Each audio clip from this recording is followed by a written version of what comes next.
नमस्कार दोस्तों, कैसे हैं आप सब। मैं रोहित दीक्षित, आपका मैथ्स मेंटर आईडीए यानी रोहित दीक्षित एकेडमी पर एक बार फिर से आप सभी का स्वागत करता हूं। और उत्तर प्रदेश पुलिस भर्ती परीक्षा का ये 7वां प्रैक्टिस सेशन है हमारा। क्षमा चाहूँगा कि लेक्चर हमारे बहुत लेट आ रहे हैं और ऐसी थोड़ी सी समस्या आ गई थी, जिसके कारण अभिषेक सर जो जीएस के लेक्चर्स लेते हैं और मैं यानी रोहित दीक्षित थोड़ा सा प्रॉब्लम थी हम लोगों के पास समय की, तो उसको देखते हुए जैसे कि अभिषेक सर की थोड़ी सी आंख में प्रॉब्लम थे, इस समय वायरस चल रहा है कंजक्टिवाइटिस, तो उसकी वजह से और मेरे पास भी कुछ समय की समस्या थी, जिसको देखते हुए लेक्चर्स का थोड़ा सा टाइम बढ़ गया, यानी काफ़ी समय हो गया। तो चलिए कोई बात नहीं है, आज देर आए दुरुस्त आए, तो फिर से हमारा सेशन शुरू हो रहा है, तो जल्दी से देखते हैं। और प्रैक्टिस सेशन हमारा 7वां है ये, तो देखते हैं किस तरह से आगे हमें क्वेश्चन करने हैं जल्दी से। लेकिन आगे बढ़ने से पहले चैनल को लाइक, सब्सक्राइब और शेयर जरूर करिए और लोगों तक पहुंचाइए कि किस तरह से हमें आगे इसको शेयर करना है, लोगों तक पहुंचाना है। तो ज़रूर व्हाट्सएप स्टेटस ज़रूर लगाइएगा और 10 लोगों को कम से कम शेयर कीजिए ताकि लोगों को पता चले। बाकी आपको कुछ भी पढ़ना हो, कोई भी बात हो, तो आप इस नंबर पे शेयर कर मुझे व्हाट्सएप कर सकते हैं, बता सकते हैं। ठीक है, चलिए आगे बढ़ते हैं। पहला प्रश्न देख रहे हैं, बहुत आसान है। क्या है कि एक व्यक्ति 60 वर्ष की आयु में सेवानिवृत्त हो हुआ और उसने अपनी सेवानिवृत्त यानी रिटायरमेंट आयु के 3/5 वर्ष तक सेवा की। तो उसने अपनी नौकरी किस आयु में शुरू की थी? बहुत बढ़िया। A person retire at the age of 60, he serve 3/5 years of his retirement age. At what age did he start his job? बहुत बढ़िया प्रश्न है ये, बहुत अच्छा। सबसे पहली बात क्या लिखा है कि एक व्यक्ति ने 60 वर्ष की आयु में सेवानिवृत्त हुआ, 60 यानी 60 साल की आयु में वो रिटायर हो गया, ठीक। और लिखा है उसने अपनी सेवानिवृत्त की जो आयु है उसके 3/5 वर्ष तक सेवा की, यानी 60 का 3/5 निकाल लें तो 5 से देखते हैं कितनी बार जाएगा, 12 बार, और 12 तिया 36, यानी 36 वर्ष तक सेवा की है। अब आप सोचिए 60 साल की उम्र में रिटायर हुआ है यानी 60 ईयर्स में, और 36 साल तक उसने सेवा की है। तो अगर हम माइनस कर दें तो ये पता चल जाएगा किस आयु में उसने अपनी नौकरी शुरू की। तो 60 यानी 0 में से 6 गया तो 4 बचेगा, इधर 5 में से 3 गया 2, यानी 24 वर्ष की आयु में उसने अपनी नौकरी शुरू की थी। भैया पहला प्रश्न तो हो गया, और देख के भी आपको लग रहा होगा कि बहुत आसान प्रश्न है। बिल्कुल सही, बहुत आसान है, कोई दिक्कत नहीं, आप सबको समझ में आ गया होगा, उम्मीद करते हैं। बहुत आसान प्रश्न था। अगला देखते हैं। यदि भाजक भागफल का 25 गुना है और शेषफल का 5 गुना है तो भाज्य बताइए। यदि भागफल 16 है तो, बहुत बढ़िया। If the divisor is 25 times the quotient and 5 times the remainder, then find the dividend if the quotient is 16। Okay, देखें भाई, ऐसा है, बहुत ध्यान से समझिए कि कह रहा भाजक भागफल का 25 गुना है। बहुत ध्यान समझिए, भाजक भागफल का 25 गुना है। सबसे पहले आप ध्यान दीजिए कि जब हम भाग देते हैं तो जिस संख्या से भाग देते हैं वो भाजक कहलाता है। भाजक यानी उसको हम बोलते हैं डिवीजर। क्या बोलते हैं? डिवीजर, ठीक। जिस संख्या को भाग देते हैं वो भाज्य कहलाती है। क्या कहलाती है? भाज्य। भाज्य की बात करें तो ये डिविडेंड होता है। क्या होता है? भाज्य, डिविडेंड। डिविडेंड मतलब क्या? भाज्य। डिविडेंड मतलब क्या? भाज्य। अच्छा, अपॉन में क्या आता है? अपॉन में जो ये नीचे यहाँ पर आता है शेषफल। क्या आता है? शेषफल। शेषफल मतलब क्या होता है? रिमाइंडर, ठीक। और यहाँ पर आता है भागफल। क्या आता है? भागफल। क्या आता है? भागफल। इसको बोलते हैं कोशेंट, ठीक। अच्छा, इसमें होता क्या है कि जब हमें भाज्य निकालना हो, क्या निकालना हो? भाज्य। तो भैया भाज्य का एक फॉर्मूला होता है कि भाज्य बराबर भाजक गुणे भागफल प्लस शेषफल। भाजक गुणे भागफल प्लस शेषफल। भाज्य बराबर भाजक गुणे भागफल प्लस शेषफल। भाजक गुणे भागफल प्लस शेषफल। भाज्य बराबर भाजक गुणे भागफल प्लस शेषफल। अगर ये तीनों चीजें हमें आ गई, तीनों चीजें क्या क्या? भाजक, भागफल और शेषफल, तो हम सारी चीजें निकाल सकते हैं। कैसे? देखते हैं। कह रहा भागफल 16 है तो भागफल के नीचे हमने 16 लिख दिया, ठीक, अब हमें जरूरत है भाजक की। देखते हैं, कह रहा भाजक भागफल का 25 गुना है। अच्छा ठीक है भाई, और भागफल कितना है? भागफल 16 है, तो 16 का 25 गुना, बहुत ध्यान समझिए, 16 का 25 गुना यानी 25 इंटू 16 करो तो 400 होगा। कितना होगा? 400। तो पता चल गया भाजक हमारा 400 है। ठीक, कह रहा है और यही भाजक शेषफल का 5 गुना है। कौन? यही भाजक शेषफल का 5 गुना है। तो ध्यान देखो, शेषफल तो हमें पता नहीं है, तो शेषफल का अगर हम 5 गुना करें तो भाजक हमारा निकल आएगा। अच्छा, भाजक पहले से पता है क्या? 400, और ये 5, शेषफल निकालना है। शेषफल, तो शेषफल बराबर 400 बटे 5, तो कितना होगा? 80। शेषफल कितना आ गया? 80। शेषफल आ गया 80। अब क्या दिक्कत है? 400 का 16 में गुणा करो, 6400, 6400 प्लस 80, तो ये क्या हो गया? 6480। 6480 आंसर आ गया। ठीक है, बाकी कोई दिक्कत हो तो जरूर बताइए। अगला क्वेश्चन, 1 से 155 तक की संख्या लिखने में कुल कितने अंकों की आवश्यकता होगी? How many digits are required to write the number of 1 to 155? सबसे पहले तो हम ये देख लें कि पूछ क्या रहा है 155 में। ठीक है, पूछ रहा है ये कि जैसे हम पेज नंबर लिखते हैं, देखो ऐसा होता है कि 1 2 3 4 5 6 7 8 9, ठीक, ये नहीं 9, यानी यहां से लेकर यहां तक ये होते हैं अंक। क्या होते हैं? अंक। अंक मतलब क्या होते हैं? डिजिट्स। क्या होती हैं? डिजिट्स यानी अंक। ठीक, तो जब पेज नंबर लिखेंगे तो क्या लिखते हैं? 1, page number 2, page number 3, page number 4, page number 5, page number 6 7 8 9 10, हाँ 11 12 13 14, ऐसे करते करते हमको जाना है 155 तक। तो कह रहा कुल कितने अंकों की आवश्यकता होगी? तो देखते हैं जरा, 1 अंक, 2 अंक, 3 अंक, 4 5 6 7 8 9 10 11 12 13 14 15 16 17 18 19 अंक तो यहीं तक हो गए। 20 21 22 23 24 25 अंक तो यहीं तक हो गए। 25, तो इस तरह से गिनना है। अब इसको करेंगे कैसे, समझो। सबसे पहले हम देखेंगे 1 अंक वाली कितनी संख्याएं होती हैं। 1 अंक वाली संख्याओं की संख्या, 1 अंक वाली 9 संख्याएं होती हैं। 9 कहां से कहां तक होंगी? 1 से 9 तक। ठीक, 9 संख्याएं होती हैं और हर संख्या में 1 अंक, तो 9 संख्याओं में 9 अंक हो गए। कितने हो गए? 9 संख्याओं में 9 अंक। अब देखते हैं जरा कि 2 अंक वाली संख्याएं कितनी होती हैं। भैया 2 अंक वाली 90 संख्याएं होती हैं। कहां से शुरू होती हैं ये भी देख लेते हैं। 10 से शुरू होती हैं और 99 तक जाती हैं, तो टोटल 90 हो गई। और हर संख्या में 2 अंक, तो 90 संख्याओं में कितना अंक होगा? 180 अंक होगा। कितना होगा? 180 अंक। कितना होगा? 180 अंक। ठीक है, अब देखते हैं 3 अंक वाली कितनी संख्याएं होती हैं। 3 अंक वाली, सबसे पहले देखें 3 अंक वाली संख्याएं शुरू कहां से हो रही। 3 अंक वाली जो संख्याएं शुरू होगी तो टोटल होगी कितनी, पहले हम देख लेते हैं। 3 अंक वाली संख्याएं होंगी 56। कितनी होंगी? 56। कैसे? 100 से शुरू होंगी और जाएंगी 155 तक, तो 56 संख्याएं हो गई 3 अंक वाली। और हर संख्या में 3 अंक, हर संख्या में 3 अंक होगा, तो 56 का 3 में गुणा करो भैया, तो 5 तिया 15 और 6 तिया 18, 168।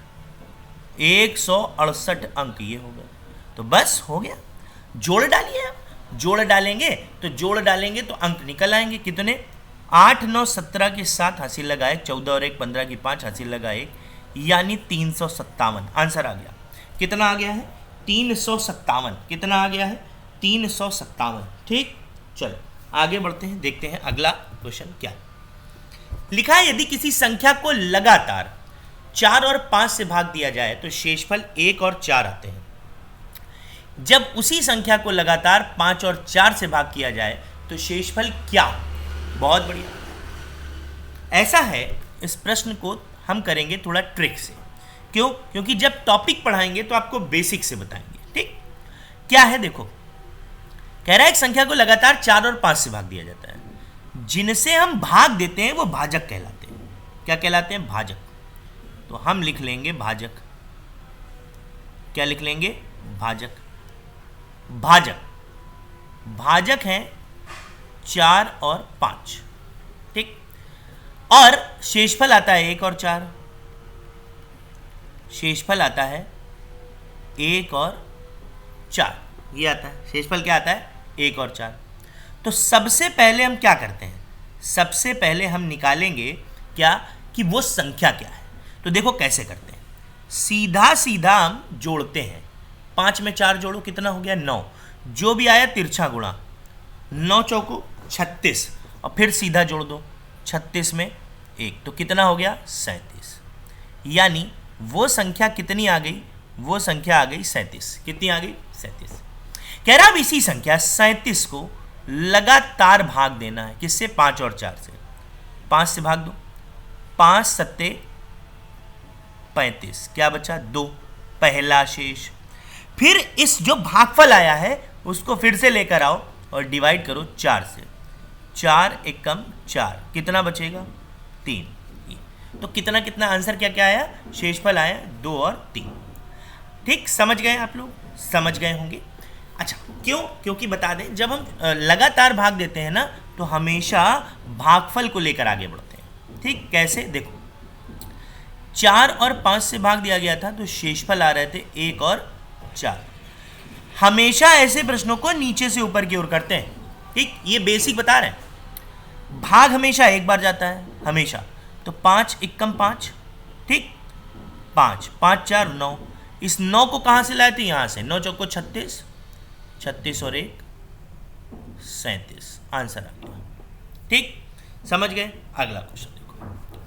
लिखा है 1 घंटे लंबी परीक्षा में 60 प्रश्न होते हैं। ठीक है, कह रहा है यदि कोई विद्यार्थी 25 मिनट में 30 प्रश्न हल कर लेगा तो शेष प्रश्नों में से प्रत्येक को पूरा करने में औसतन कितने सेकंड का समय लगेगा। ठीक है, देखते हैं।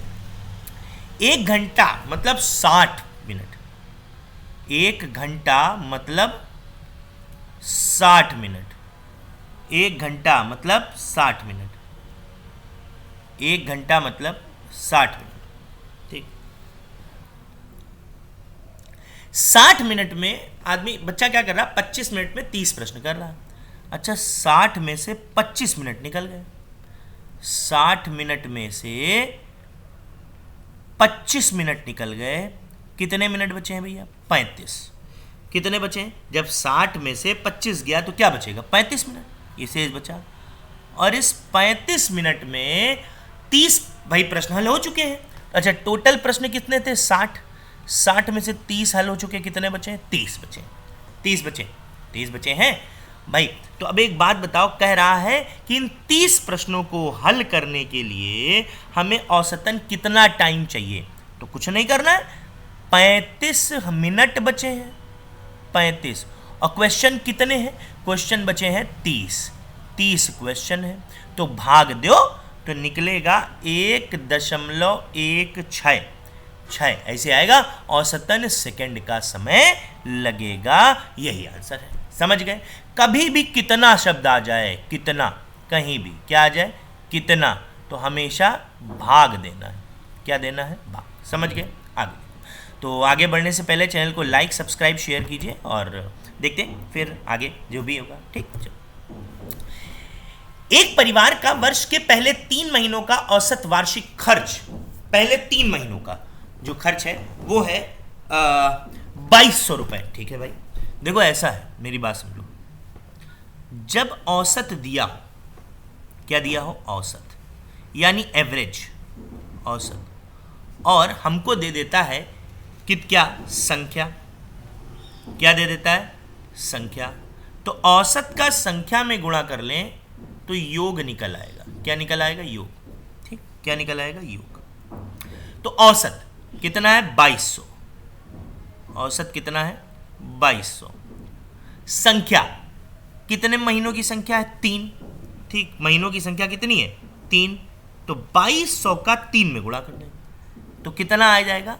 6600 रुपये, 6600, पहले 3 महीनों का। ठीक, कह रहा अगले 4 महीनों का है 2550। कितना है?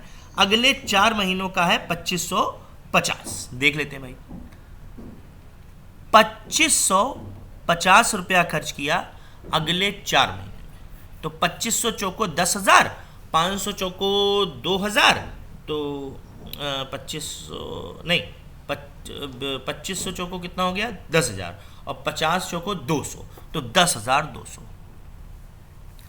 10,200 ये हो गया। ठीक। अच्छा, कह रहा अंतिम 5 महीने का, अंतिम 5 महीने का औसत खर्च आ रहा है 3120। अंतिम 5 महीने का औसत खर्च आ रहा है 3120। 3120 अंतिम 5 महीने का औसत खर्च है ये। ठीक, कितना है 3120 अंतिम 5 महीने का। देखते हैं, तो गुणा करिया हमने, देखते हैं भाई गुणा करने पे आ रहा है 3 पचे 15, 12 पंचे 60, 15,600। कितना आ रहा है 15,600। कितना आ रहा है 15,600। अब 15,600 तो आ गया,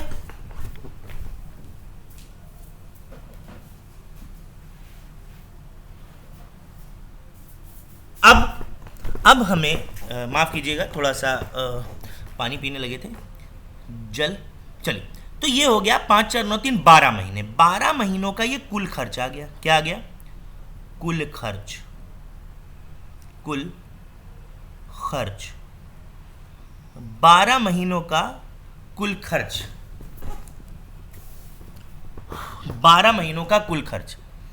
देखते हैं भाई, जोड़ लेते हैं। 15,600 में सबसे पहले 10,200 जोड़ो, 10,200, 15 10 25,800 हो गया। ठीक, और इसमें फिर 6,600 जोड़ो, 6,600, तो 25,800 में 6 जोड़ दो, 25 6 31, 31 और 8 6 14, 32,400, 32,400 ये आ गया कुल खर्च। लिखा है उसके पूरे वर्ष की बचत क्या है, ये बचत रही है, बचत। तो बचत, बचत, बचत कितनी है भैया 1260, बचत है 1260 ये पूरे वर्ष की। तो जोड़ते हैं जरा, 0 6 4 2 6 2 1 3 और 3, यानी अब देखिए यहाँ पर बचत कितनी है 1260, कितनी है 1260, 33,360 हो गया। आप सब लोगों को इतना तो पता ही होगा कि भाई हम क्या करते हैं, खर्च हमारी जो होती है खर्च, और उसमें हम बचत जोड़ लें, क्या बचत, तो हमारी जो आय होती है हमको वो पता चल जाती है। क्या पता चल जाती है? आय। तो खर्च हमारा कितना था, खर्च हमारा था 32,400। ठीक, बचत हमारी कितनी थी, बचत थी 1260। तो हमारी जो कुल आय हो गई है वो वार्षिक हो गई है 3,3,6,6,0। लेकिन कह रहा मासिक आय बतानी है औसतन, तो मासिक आय 33,660 रुपए को मासिक आय निकालने के लिए एक साल में 12 महीने होते हैं, तो 12 से डिवाइड कर देते हैं। देखते हैं, 12 दूनी 24, ठीक 24, 12 दूनी 24, तो 6 3 9 बचा, 12 8 96 और 12 पंचे 60, 0 बार गया तो 5, 12 पंचे 60, तो 2,805 रुपये आया। ठीक, चलो आगे देखते हैं अगला क्वेश्चन। 11 संख्याओं का औसत 63 है। पहली 6 संख्याओं का औसत 60 और अंतिम 6 संख्याओं का औसत 65 है। देखो कह रहा है तो छठी संख्या बताओ। देखो सबसे पहले तो ये देखो 1 2 3 4 5 6 7 8 9 10 11। ठीक, सबसे पहले मैं एक ब्लैक लेता हूँ। कह रहा पहली 6 संख्या, बहुत ध्यान से देखना। फिर कह रहा अंतिम 6, अंतिम 6। आप गौर करो, ये छठी संख्या को इसने 2 बार ले लिया। कितनी बार? 2 बार। होता क्या है फिर, औसत का संख्या में गुणा करो तो योग निकलता है। क्या निकलता है? योग। क्या निकलता है? योग। औसत है 63 और संख्याएं कितनी है 11। ठीक, तो 3 6 3 9 और 6 कितना हो गया 693। कितना हो गया 693। ठीक, अच्छा कह रहा पहली 6 संख्याओं का औसत 60 है, पहली 6। तो देखो 6 छंग 36 यानी 360। अंतिम 6 का औसत 65 है, अंतिम 6 का औसत 65 है, 390। कितना है 390। अंतिम 6 का औसत कितना है 390। अंतिम 6 का औसत कितना है? 390। अंतिम 6 का औसत कितना है? 390। ठीक, अंतिम 6 का औसत है 390। ठीक, अब एक गौर करो, ये देखो 12 संख्याएं हो गई। कितनी हो गई? 12 संख्याएं। और 12 संख्याओं की बात करें तो 360 और 390 को मिलाकर होता है 750। क्या होता है? 750। कितना? 750। तो अब सोचो, 12 संख्याओं का योग आ रहा है 750 और 11 संख्याओं का योग आ रहा है 693। तो अगर माइनस कर दें 693 तो क्या बचेगा? 57, यानी छठी संख्या आ गई 57। आंसर आ गया। समझ गए? देखो, एक एक चीज बेसिक से बता रहा है। अगला देखते हैं। 20 संख्याओं का औसत 35 है। इसको ट्रिक से करेंगे। किससे करेंगे? ट्रिक से। 20 संख्याओं का औसत 35 है। 35 है औसत। औसत है 35। 20 संख्याओं का औसत 35 है। कह रहा बाद में यह पता चला कि औसत निकालते समय एक संख्या 85 को गलती से 45 पढ़ लिया। बहुत बढ़िया भाई। देखो देखो देखो देखो देखो, मेरी बात ध्यान समझना। औसत का शाब्दिक अर्थ होता है बराबर। क्या होता है? बराबर। कहीं भी औसत आए समझ लो बराबर होता है। ठीक, 85 की जगह हमने 45 पढ़ लिया। कितना पढ़ लिया? 45 गलती से। तो कितना कम पढ़ लिया? 40 कम पढ़ लिया। ठीक, अब 40 जब कम पढ़ लिया है और संख्याएं कितनी है? 20। तो 40 संख्या को 40 नंबर को 20 संख्याओं में बांटना है। तो प्रत्येक को कितना मिलेगा? 2। तो बस दिक्कत कहां आ रही? औसत 2 बढ़ गया, यानी कितना हो गया? 37। कितना आ गया? 37।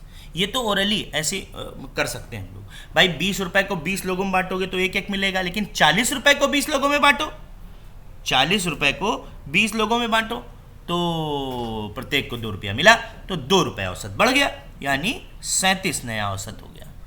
ठीक, समझ गए? जो ना है उस प्रश्न को स्क्रीनशॉट लेकर हमारे नंबर 7007984629 पर भेज देना, बता दिया जाएगा। ठीक, चलो अगला देखो। ए बी से 50% बड़ा है। ए जो है ये बी से 50% बड़ा है। ठीक है, होने दो बड़ा। और बी सी से 25% बड़ा है। कितना? 25%। तो ए बी से कितने प्रतिशत बड़ा है? ठीक, ऐसे करते हैं इसको रेशियो से। ए सी से बड़ा है। सॉरी, ये तो नॉर्मली हो जाना चाहिए। देखते हैं, कह रहा है जो ए, 3 लोग हैं ऐसे, ए बी और सी। कह रहा है जो ए है ये सी से 50% बड़ा है। बहुत बढ़िया। और जो बी है ये सी से 25% बड़ा है। सी से 25% बड़ा है। ठीक, ए जो है सी से 50% बड़ा है और बी जो है सी से 25% बड़ा है। अच्छा, इनका तीनों में सूत्रधार कौन है? सी है, क्योंकि ये है अपने आप में 100। और ए से 50% बड़ा है तो क्या हो गया? 150। और बी से 25% बड़ा है तो क्या हो गया? 125। आंसर आ गया। तो अब ये कह रहा है कि ए बी से कितने % बड़ा है? ए बी से पहले छोटा कर लेते हैं। 25 से काटो 6 बार, 25 पंचे 125 और 25 चौको 100। कह रहा है ए मतलब क्या? 6। बी मतलब क्या? 5 से कितना प्रतिशत बड़ा है? बड़ा है 6। 5 से कितना % बड़ा है? 6। 5 से कितना प्रतिशत बड़ा है? 6 5 से। देखो, जिसके साथ से लिखा हो उसको प्रतिशत में नीचे लिखते हैं हर के स्थान पर। कहां? हर। तो पहले तो 5 नीचे लिख दो इंटू 100।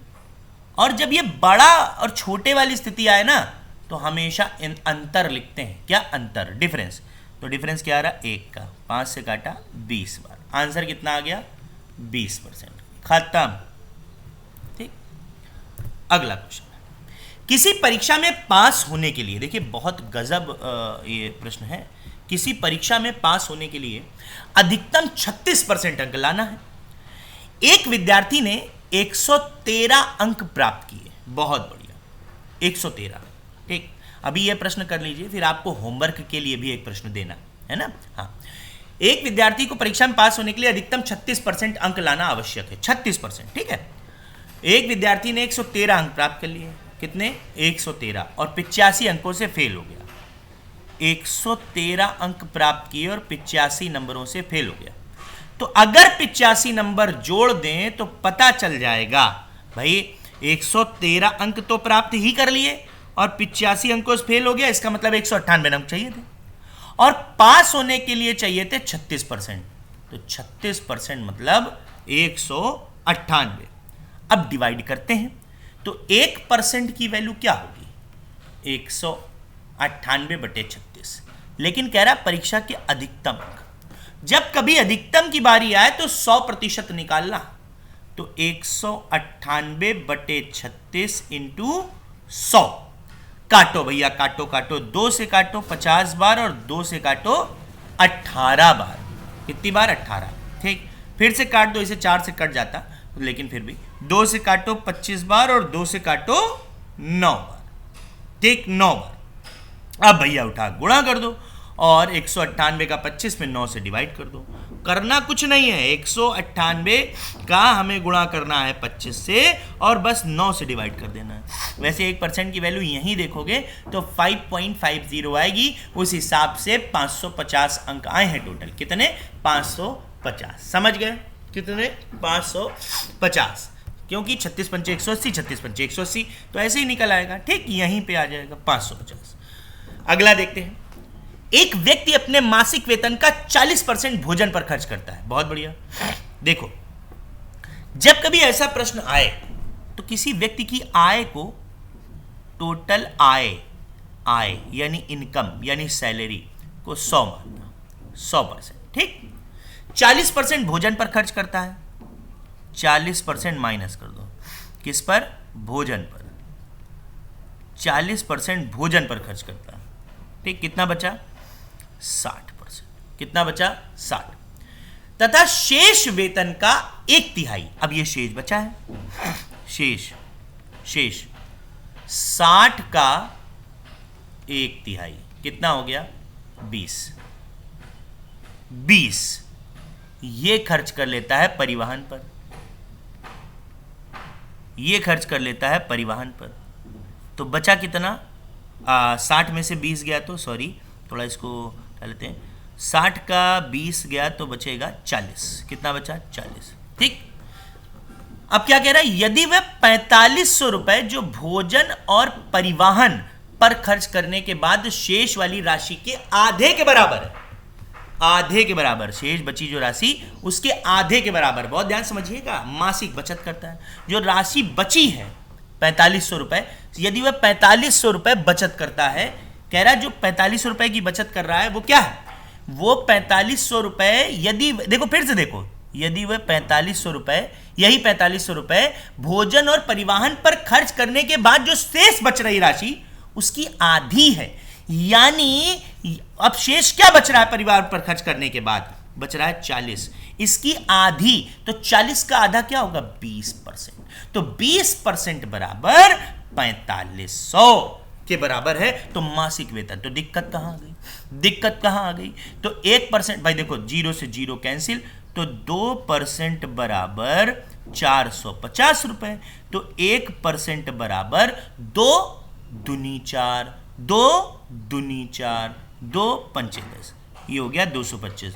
तो 100% की वैल्यू क्या होगी, 22500, 22,500 आंसर आ गया, 22,500। समझ गए, चलो अभी होमवर्क भी देना है, लेकिन सेशन को लाइक सब्सक्राइब शेयर करके लोगों तक पहुंचाओ भैया, ठीक। और आपसे अगले लेक्चर में मुलाकात ज़रूर होगी, बहुत जल्दी ही होगी सारी चीज़ों के साथ। और यहाँ पर ये क्वेश्चन है आपके होमवर्क के लिए, आप जरूर कमेंट बॉक्स में कमेंट करके हमको बताइएगा। मिलते हैं आपसे अगले वीडियो में, तब तक के लिए थैंक यू, नमस्कार, मुलाकात करते हैं। जय हिंद, जय भारत।